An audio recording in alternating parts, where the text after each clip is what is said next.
You've been kind of busy this offseason. I'm just going over some of your signings. 18 guys have signed either big league contracts or minor league deals, and I'm sure you're going to invite a lot of them to camp. How many of those, maybe even in percentage terms, do you expect to have really good years with the Royals and help turn you guys around? Well, Rob, if we listen to our scouts, which we do, I mean, all of them have a vision for each and every one of those players and expect them to be able to contribute at some level.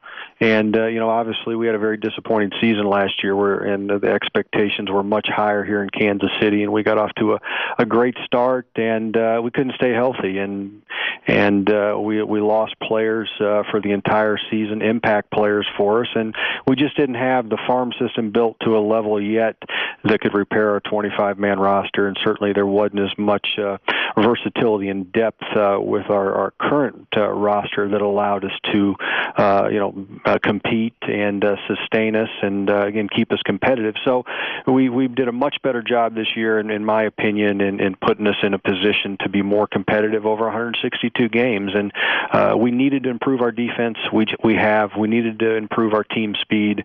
We have done that, and we're more athletic. And now it's just a matter of a group of guys coming together and gelling and becoming a team.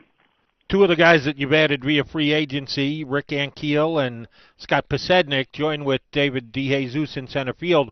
All three of them have played center field at varying times during their careers. How do you think they're going to best line up for you? Any way you play, it looks like you're going to have guys that can cover a lot of ground and, as you mentioned, improve your defense. But how do you think they'll play left to right?